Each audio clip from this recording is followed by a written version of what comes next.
how are you? And everybody else who's joining today.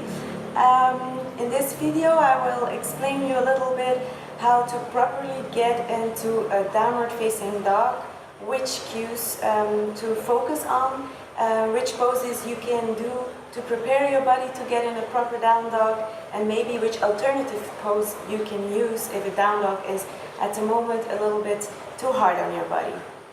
So let's get started with 3 poses to prepare your body.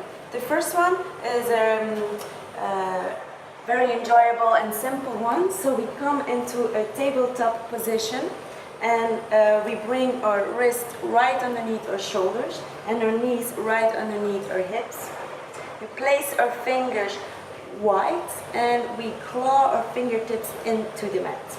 You can either keep your feet flat on the mat or keep your toes tucked under. That is according to your own preference, or in my case I've got flat feet, so it's better to get my toes onto the mat. So in the beginning you just play around a little bit. Just close your eyes and feel what your spine wants to do. Maybe you want to press towards the back, you want to press your spine to the sides, go a little bit lower. Just feel a little bit of a wave into your spine, waking up and making your spine more flexible. And then after a little while of playing around, we can come into a proper cat-cow stretch, meaning we inhale, open up our chest and pressing it in between our arms.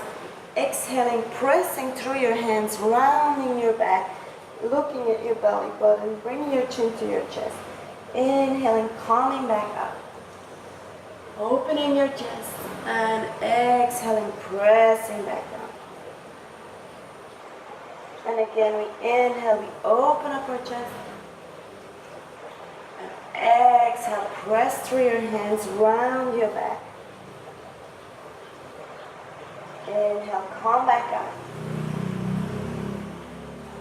And flow through that movement as long as you feel like, basically, because it feels really, really good. But then once you're done, we come into the next preparatory pose for downward facing dog. This time it's important to have a wall.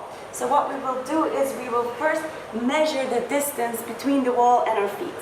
So we bring our bum as close up to the wall as possible. So your lower back is almost glued to the wall. Then we pull our toes towards us and we remember the spot where our heels come. Because that's where we will place our heels right now when we stand up. So visualize that spot where it is. Come back up. Place your heels right there. And then from here we will bend forward, making a right angle into our hips. Placing our hands against the wall.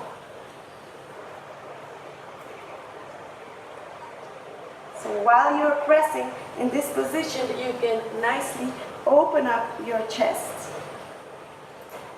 Keeping your hands against the wall and shifting your gaze towards your navel, pressing deeply, opening your shoulders, sinking low. In this position you can stay as long as you like. I advise you to do that once in a while per day. So when you've passed by a wall and you have a minute to spare, why don't you open up your shoulders? And that will really feel good after a while. The next pose is the supported bridge pose.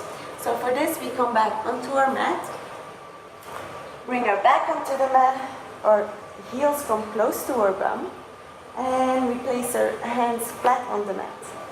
Then on your next inhale, you will scoop your pelvis away from the floor, pressing it up. Then we interlace our fingers underneath our bum, coming onto our shoulders. And from here we're gonna bring it into a supported bridge pose. So you can either bring your hands underneath your hip bones, supporting them and then letting them sink onto it. The most important thing is that you also remember that you don't let your knees drop to the side, so they stay hip width apart. So you can either do that, or when it's hard to bring your hands underneath your hips, you can also, where are these pillows? Take a pillow or two and bring them underneath your hips.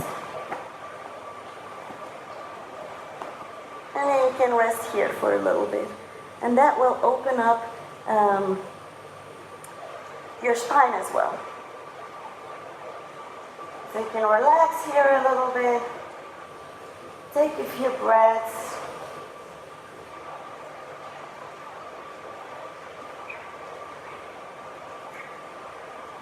And that's another preparatory pose. So we release the pillow. And now let's come to the cueing of the downward facing dog itself. We can again start from tabletop position. And we start off well with spreading your fingers wide, clawing your fingers into the mat, making sure your elbows are lined underneath your shoulders and your knees underneath your hips. And then the first thing we'll do is we rise our hips away from, our knees away from the floor, but keeping them bent. So we check that our fingers are aligned properly. Then we shift our gaze towards our navel, pressing your bum up into the sky. So now you press into your hands, making your spine long, looking to your navel, and making your spine as long as possible. That's the intention of a downward facing dog. So from here, we also try to turn our arms a little bit so that our elbows are looking at our knees. So you open the inside of your elbows to the front and the little point here towards your knees. So if you do that a little bit, you'll notice that you can sink even lower, almost touching your head onto the floor. And then from here, when you feel that you have a long spine, you can start straightening your legs softly, like maybe one by one, dipping your hips from side to side, paddling it out. And at some point, you might come into stillness with straight legs. Whether your heels touch the floor or not, that's not so important. Basically, we stay into our down dog as long as feels good for you. At some point, this will become a resting pose. Alright, then the last thing I want to show you in this video is what would be an alternative pose if this is a bit too strenuous for you, and this is an alternative puppy pose. So instead of being on your feet, you can just stay on your knees instead. And bringing your hands to the front and making your spine long from here. So this is the puppy pose, like we say. So in this pose, you also open up your spine and lengthen your spine and open your shoulders. You don't have that much strain into your hamstrings and the back of your leg. So like this, we also get the idea and the benefits of a downward facing dog. You can rest your forehead onto the mat and let your heart melt towards the mat.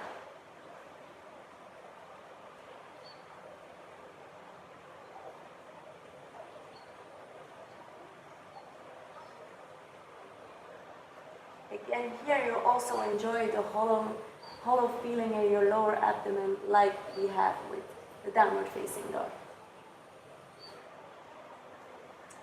Okay, and there we have it. I hope this helped you a little bit with your downward dog.